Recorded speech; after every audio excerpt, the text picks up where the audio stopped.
பார்க்கக்கூடிய டாபிக் என்ன அப்படின்னு பார்த்தீங்கன்னா சீட்டிங் அரேஞ்ச்மெண்ட்ஸ். ஓகேங்களா? ஸோ இதுக்கு முன்னாடி நம்ம நிறைய டாபிக் என்ன பண்ணிட்டோம் பார்த்து வந்திருக்கோம். இந்த டாப்பிக்கும் ரொம்ப முக்கியமான டாபிக். எல்லா காம்படிட்டிவ் எக்ஸாமினேஷன்லையும் இது சம்மந்தமாக ஒரு கொஸ்டின்ஸ் இருக்கும். 1 மார்க்லேருந்து 5 மார்க் வரைக்கும் கேட்பாங்க. ஸோ இதுவும் ரொம்ப முக்கியமான டாபிக் தான். ஸோ இதையும் நம்ம ஒரு முக்கியத்துவம் கொடுத்து தான் நம்ம படிக்கணும். ஓகேங்களா? ரைட். ஓகே. சீட்டிங் அரேஞ்ச்மெண்ட்ஸில் ஒன்றும் ஷார்ட்கட் ட்ரிக்ஸு அந்த மாதிரிலாம் இல்லை. இதில் என்ன இருக்கும் அப்படின்னு நீங்கள் பார்த்தீங்கன்னா ஒரு 3 விதமான சம் இருக்குது. என்ன அப்படின்னு பார்த்தீங்கன்னா, ஒன்று வந்து அந்த சிங்கிள் ரோ சீக்வன்ஸ் அப்படின்னு கேட்பாங்க. அதாவது 1 ரோ சீக்வன்ஸ், ஒரே ரோவில் வந்து இவருக்கு ரைட்டில் யார் லெஃப்ட்டில் யார் அந்த மாதிரி கேட்பாங்க. அப்படி இல்லைனா டபுள் ரோ சீக்வன்ஸ்னு சொல்லுவாங்க. அதாவது 2 குரூப் உட்காந்து இவங்க 8 உட்காந்துருக்காங்க அந்த மாதிரி கேட்பாங்க. அப்படி இல்லைனா சர்க்குலர் சீக்வன்ஸ் அப்படின்னு சொல்லுவாங்க. ஒரே வட்டத்தை நோக்கி சென்டரை நோக்கி வட்டமாக உட்காந்துருப்பாங்க. அப்படிங்கிறது தான் இந்த சீட்டிங் அரேஞ்ச்மெண்ட்ஸ் அப்படிங்கிறது. இதில் நமக்கு முக்கியமாக தெரிஞ்சிருக்க வேண்டிய வார்த்தைகள் என்ன அப்படின்னு நீங்கள் பார்த்தீங்கன்னா, ரைட்னா என்னன்னு தெரியணும், லெஃப்ட்னா என்னன்னு தெரியணும். அங்கே நம்ம போடும்போது நம்ம எழுதும்போதே தெரியும் நமக்கு ரைட் இது லெஃப்ட் இது அந்த மாதிரி கொடுத்துருப்பாங்க. இமிடியேட் ரைட்னா என்ன அப்படின்னா அவருக்கு அடுத்தாப்பில் ரைட் சைடில் உடனே அவருக்கு அடுத்தாப்பில் அப்படிங்கிறது தான் இமிடியேட் ரைட் அப்படின்னு நம்ம சொல்லுவாங்க. அதுக்கப்புறம் சாண்ட்விச் அப்படின்னு சொல்லுவாங்க. சாண்ட்விச்னா என்ன அப்படின்னு பார்த்தீங்கன்னா பிட்வீன். அதாவது நம்ம சாண்ட்விச் எப்படி இருக்கும், மேலே ஒரு பன் இருக்கும், கீழே ஒரு பன் இருக்கும், நடுவில் என்ன இருக்கும் அந்த வெஜிடபிள்ஸ் எல்லாம் வச்சுருப்பாங்க இல்லையா, அதே மாதிரியும் கொடுப்பாங்க. சாண்ட்விச் அப்படிங்கிறது பிட்வீன் அப்படிங்கிற ஒரு மீனிங்கில் இருக்கும். ரைட்டுங்களா? ஸோ இந்த மாதிரி அதை அர்த்தத்தை தெரிஞ்சு கரெக்டாக பண்ணணும்னால நம்ம பண்ணிடலாம். ஆனால் இங்கே என்ன இருக்கும் அப்படின்னா நிறைய அந்த கொஸ்டின்ஸ் கொடுத்துருப்பாங்க இல்லையா, அதை சில இன்ஃபர்மேஷனை கொடுத்து அதை வச்சு தான் நம்ம என்ன பண்ணணும், அந்த அரேஞ்ச்மெண்ட்ஸை நம்ம ஏற்படுத்திட்டு அதை ஃபாலோ பண்ணி கொஸ்டின்ஸ் கேட்பாங்க. அந்த கொஸ்டினை நம்ம ஆன்சர் பண்ணுற மாதிரி இருக்கும். ஓகேங்களா? ஸோ இப்போ எங்கே குழப்பம் வரும் அப்படின்னா, நம்ம எங்கே ஆரம்பிக்கிறது எங்கே முடிக்கிறது அப்படிங்கிறது தான் நமக்கு குழப்பமே வரும். குழப்பமே வந்து அதனால தான் வரும். ஒரு 5 ஸ்டேட்மெண்ட் கொடுத்துருப்பாங்க, அதில் எந்த ஸ்டேட்மெண்ட்டை வச்சு நம்ம ஆரம்பிக்கிறது, அந்த அரேஞ்ச்மெண்ட்டை எப்படி கொண்டு வர்றது அப்படிங்கிறதுலாம் குழப்பமே இருக்கும். ஸோ அதுக்கு தான் நம்ம இப்போ பார்க்க போகிறோம். நம்ம வந்து இந்த டாப்பிக்கை ஒரு 3 வீடியோவில் பார்க்க போகிறோம். இன்றைக்கி நம்ம பார்க்கக்கூடியது என்ன அப்படின்னு பார்த்தீங்கன்னா, சிங்கிள் ரோ சீக்வன்ஸ் அப்படின்னு பார்க்க போகிறோம். இதில் எந்த சீக்வன்ஸாக இருந்தாலும் சரி நீங்கள் எப்படி எடுக்கணும் அப்படின்னு நீங்கள் பார்த்தீங்கன்னா ஒரு 2 மெத்தட் நான் சொல்லித்தரேன். அதாவது வந்து அது கொடுக்கக்கூடிய ஸ்டேட்மெண்ட் இருக்கு இல்லையா, இப்போ ஒரு ஸ்டேட்மெண்ட் கொடுத்துருக்காங்கன்னா அதில் நீங்கள் பார்க்க வேண்டியது என்ன, எக்ஸ்ட்ரீம் எண்டு. அதாவது ஏதாவது ஒரு எண்டில் ஏஏ சிட்டிங் இன் எக்ஸ்ட்ரீம் எண்டு அல்லது லெஃப்ட் ஹேண்டில் இருக்கார், ரைட் ஹேண்டில் இருக்கார் அப்படின்னா அதை முதல்ல பார்க்கணும். அப்படி இல்லை அப்படின்னம்னா இன்பிட்வீன் அந்த லாங் கேப் கொடுத்துருப்பாங்களே, ஏக்கும் பிக்கும் நடுவில் வந்து 7 பேர் இருக்காங்க இல்லை 4 பேர் இருக்காங்க அப்படிங்கிற மாதிரி கொடுத்துருந்தாங்கன்னா அந்த மாதிரி உள்ளதை எடுத்துக்கணும். அதை தொடர்ந்து நம்ம சம்போட படிக்கணும். ஓகேங்களா? இதுதான் இதனுடைய ஒரு பெஸ்ட்டு மெத்தடாலஜி நம்ம சொல்லலாம். சரி, நம்ம இன்றைக்கி நம்ம பார்க்கக்கூடியது என்ன அப்படின்னு பார்த்தீங்கன்னா 1 ரோ சீக்வன்ஸ் அப்படிங்கிற டைப்பில் நம்ம பார்க்க போகிறோம். ஓகேங்களா? இப்போ நம்ம நேராக சமூக போயிடலாம். அதுக்கு முன்னாடி சப்ஸ்கிரைப் பண்ணாத நண்பர்கள் நம்ம சேனலை சப்ஸ்கிரைப் பண்ணுங்கள், பெல் பட்டன் அமைக்கிக்கோங்க. ஓகேங்களா? ரைட். நம்ம நேராக சமூக போகலாம். இப்போ என்ன கொடுத்துருக்காங்க அப்படின்னு நீங்கள் பார்த்தீங்கன்னா ஒரு சில இன்ஃபர்மேஷன் கொடுத்துருக்காங்க. என்ன, read the following information carefully and answer the question given below. இப்படி தான் உங்களுக்கு வந்து இப்போ கொஸ்டின்லையும் அங்கே எக்ஸாம்லேயும் இப்படி தான் இருக்கும் இந்த கொஸ்டின். ரைட். இங்கே பாருங்கள், அதில் ஃபஸ்ட்டு ஸ்டேட்மெண்ட் என்ன கொடுத்துருக்காங்க பாருங்கள், ABCDEFG and H are standing in a row facing north. அதாவது ஒரே ரோவில் நிற்கிறாங்க, நார்த்தை பார்த்து நிற்கிறாங்க. எத்தனை பேர் நிற்கிறாங்க? 8 பேர் நிற்கிறாங்க.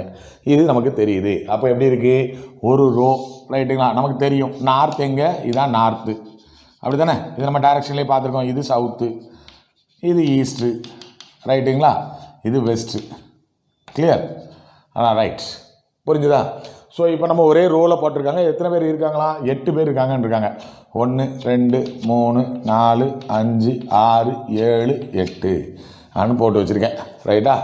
இப்போ நம்ம ABCDEFG அண்ட் H அப்படின்னு போட்டிருக்கோம். ரெண்டாவது பாருங்கள், B is not neighbour of G அப்படின்னு கொடுத்துருக்காங்க. அதாவது நெய்பர் அப்படின்னா என்ன, பக்கத்தில் அப்படின்னு அர்த்தம். சரிங்களா?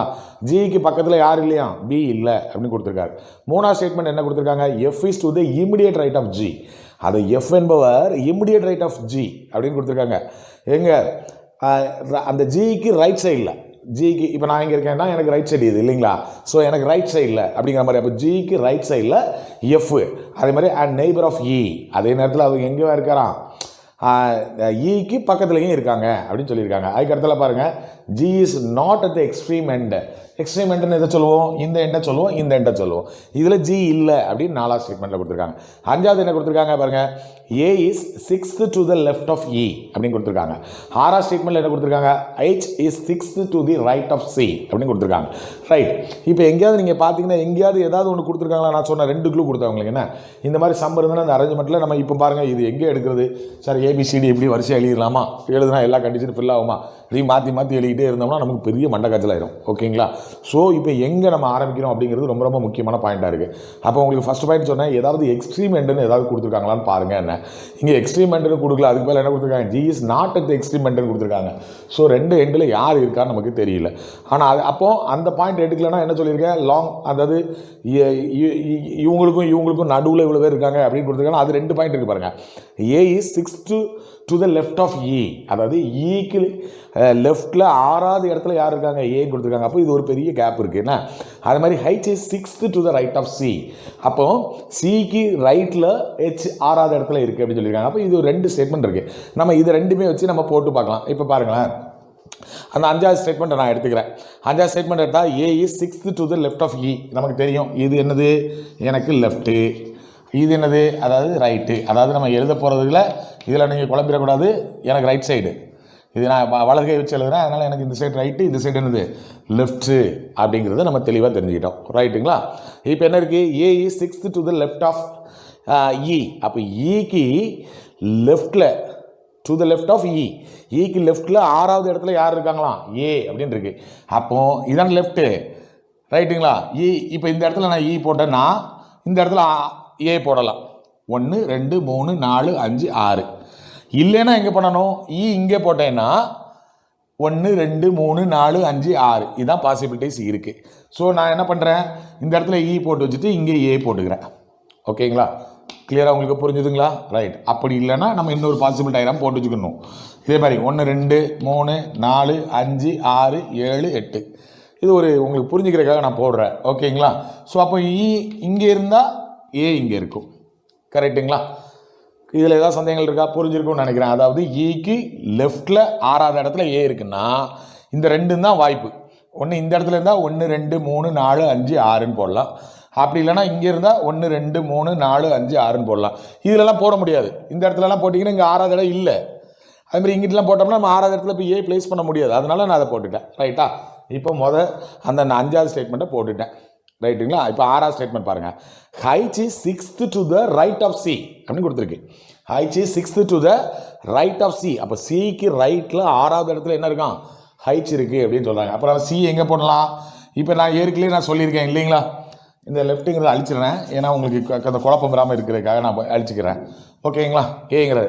இப்போ இந்த டயக்ராமில் நான் சி எங்கே போட்டேன்னா 1 2 3 4 5 6.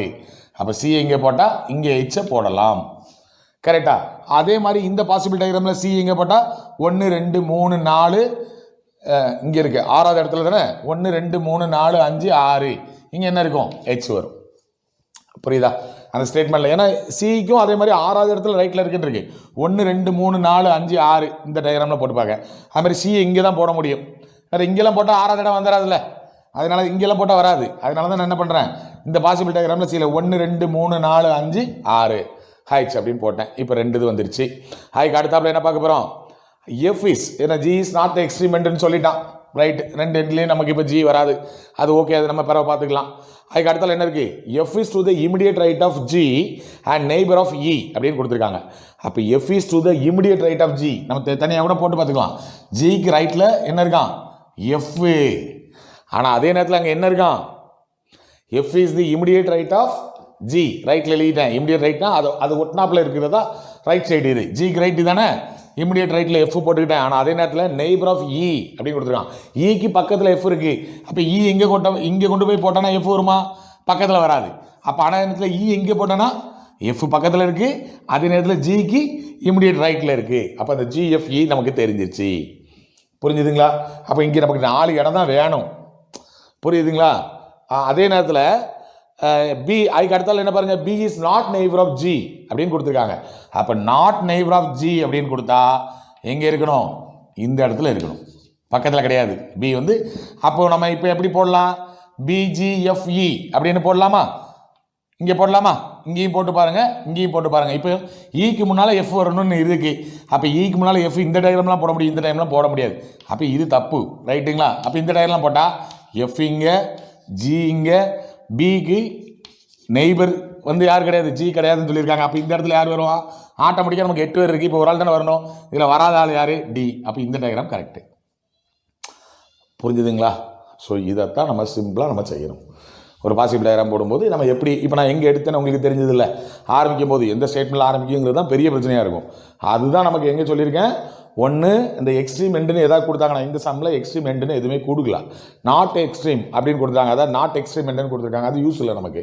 அதனால் என்ன செஞ்சுருக்கேன், எந்த லெட்டருக்கு இடையில நிறைய கேப் இருக்குது, அதான் சொன்னால 6th லெட்டர்னு A is 6 to the left of E அப்படின்னு எடுத்துக்கிட்டேன், அதே மாதிரி H is 6 to the right of Cன்னு எடுத்துக்கிட்டேன். இதில் 2 எடுத்துக்கிட்டு நம்ம போடும்போது நமக்கு கரெக்டாக வந்துடும். ஓகேங்களா? அதை தொடர்ந்து நமக்கு என்ன வந்துடும், ஈஸியாக நமக்கு பண்ணுறதுக்கு ஈஸியாக இருக்கும். நான் ஏன் வந்து A 6 to left of E முதல்ல எடுத்தேன், எப்படின்னா E சம்மந்தமாக இன்னொரு ஸ்டேட்மெண்ட்டு இருக்குது. என்ன இருக்குது, தேர்ட் ஸ்டேட்மெண்ட் வந்து F is to the immediate right of G and neighbor of Eன்னு இருக்குது. ஸோ அந்த மாதிரி ஒரு கனெக்ஷன் உள்ளதில் நம்ம எடுத்துக்கிடணும். ஓகேங்களா? ரைட். இப்போ இதை தொடர்ந்து தான் இப்போ நம்ம அரேஞ்ச்மெண்ட் பண்ணிட்டோம் இல்லையா, இதை தொடர்ந்து கொஸ்டின் இருக்குது. என்ன கொஸ்டின் இருக்குது அப்படின்னு நீங்கள் பார்த்தீங்கன்னா, அதில் ஃபர்ஸ்ட் கொஸ்டின் என்ன இருக்குது பாருங்கள், who among the following are neighbors. அதாவது கீழே கொடுக்கப்பட்டுள்ள அந்த ஆப்ஷனில் என்னென்ன யாரெல்லாம் வந்து நெய்பர்ஸாக இருப்பாங்க. மொதல் ஆப்ஷனில் என்ன கொடுத்துருக்கு, ஏபின்னு கொடுத்துருக்கு. ஆப்ஷன் ஏல என்ன கொடுத்துருக்கு, ஏபி நெய்பர்ஸாக, நெய்பர் கிடையாது, பக்கத்து பக்கத்துலேயே இருக்காங்க. நெய்பர்னா பக்கத்து பக்கத்தில் இல்லை, ஏசின்னு தான் இருக்காங்க, ஏபி வந்து இல்லை, நெய்பர் கிடையாது. அப்போ ஆப்ஷன் ஏ தப்பு. ரெண்டாவது என்ன கொடுத்துருக்காங்க, சிஜின்னு கொடுத்துருக்காங்க. சி இங்கே இருக்குது, ஜி இங்கே இருக்குது, அப்போ அவங்க நெய்பர் கிடையாது. அடுத்தால என்ன கொடுத்துருக்காங்க, ஆப்ஷன் சியில் எஃப் அண்ட் ஹெச், எஃப் இங்கே இருக்குது, ஹெச் இங்கே இருக்குது, ரைட்டுங்களா, அவங்களும் நெய்பர் கிடையாது. ஆப்ஷன் டியில் என்ன இருக்குது, சிஏன்னு இருக்குது, அப்போ சிஏ என்னது நெய்பர், பக்கத்து பக்கத்தில் இருக்காங்க. அப்போ ஆப்ஷன், அப்போ ஃபர்ஸ்ட் கொஸ்டினுக்கு ஆன்சர் என்ன, டி. புரிஞ்சுதுங்களா? ரெண்டாவது கொஸ்டின் என்ன இருக்கு, which one among the following defines the position of D அப்படின்னு கொடுத்துருக்காங்க. அதாவது அந்த டீனுடைய பொசிஷனை கீழே கொடுக்கப்பட்டுள்ள ஸ்டேட்மெண்ட் எதை சொல்லுது அப்படின்னு சொல்லியிருக்காங்க. ஏங்கிற ஸ்டேட்மெண்ட் என்ன சொல்லுது பாருங்க, 4th to the right of H அப்படின்னு சொல்றாங்க. டிங்கிறது 4th to the right of H, அப்படியா? இல்லை இல்லை, ஹெச்சுக்கு லெஃப்ட்ல தான் டி இருக்கு, ரைட்ல இல்லை. எப்பவும் நல்லா ஞாபகம் வச்சுக்கோங்க, டு த ரைட் அப்படின்னா இந்த ஹெச்சுக்கு டி வந்து ரைட்ல இருக்குங்க, ஆனால் உண்மையிலே இங்கே எங்கே இருக்கு, லெஃப்ட்ல இருக்கு. அப்போ ஆப்ஷன் ஏ தப்பு. அதுக்கு அடுத்தது பாருங்க, third to the right of A அப்படின்னு கொடுத்துருக்காங்க. டி வந்து third to the right of A, ஏக்கு ரைட்ல 3வது இடத்துல இருக்கு பாருங்க, 1 2 3. அப்போ இந்த ஸ்டேட்மெண்ட் கரெக்டு. அப்போ ரெண்டாவது கொஸ்டினை பொறுத்த வரைக்கும் ஆன்சர் என்ன, டிங்கிற ஸ்டேட்மெண்ட் தான் டிங்கிற பொசிஷனை குறிக்குது அப்படின்னு சொல்லிட்டோம். ஓகேங்களா? கிளியர். அடுத்தாப்புல என்ன இருக்கு, மூணாவது ஒரு கொஸ்டின் இருக்கு பாருங்க, which of the following is true அப்படின்னு கொடுத்துருக்காங்க. ரைட். இதில் ஆப்ஷன் ஏ என்ன இருக்கு, C is to the immediate left of A அப்படின்னு கொடுத்துருக்காங்க. C is to the immediate left of A அப்படின்னு கொடுத்துருக்காங்க. யாருக்கு, ஏக்கு இமிடியேட் லெஃப்ட்லேயே சி இருக்கு, ரைட்ல இருக்கு. ஏக்கு ரைட்ல தானே சி இருக்கு, லெஃப்ட்ல இல்லை. அப்போ அந்த ஸ்டேட்மெண்ட் தப்பு. ரெண்டாவது என்ன, D is neighbor of B and F அப்படின்னு கொடுத்துருக்காங்க. G is neighbor of F, ஆனால் அவங்க பி அண்ட் எஃப் இருக்காங்க, பி இங்கே இருக்கு, டி. அப்போ அந்த ஆப்ஷனும் தப்பு, பி ஆப்ஷனும் தப்பு. அப்போ அதுக்கு அடுத்த மூணாவது ஆப்ஷன் என்ன கொடுத்துருக்காங்க, G is to the immediate right of D. அதாவது ஜி வந்து டிக்கு இமிடியேட் ரைட்டில் இருக்குது அப்படின்னு இருக்காங்க. ஜி வந்து டிக்கு இமிடியேட் ரைட்டில் தான் இருக்குது, டிக்கு ஜி இமிடியேட் ரைட்டில் இருக்குது. அப்போ அந்த ஸ்டேட்மெண்ட் என்னது, கரெக்டு. அப்போ மூணாவது கொஸ்டினுக்கு ஆப்ஷன் என்ன, சி. ஓகேங்களா? ஸோ இந்த அரேஞ்ச்மெண்ட் எழுதுறது தான் கஷ்டம். அதுக்கப்புறம் அந்த கொஸ்டின் இதை பார்த்து டப்புன்னு புரிஞ்சு எழுதிட வேண்டியதான். இவ்வளோதான். இன்றைக்கி நம்ம பார்த்தது என்னது, 1 row சீக்வன்ஸ் அப்படின்னு சொல்லுவோம்.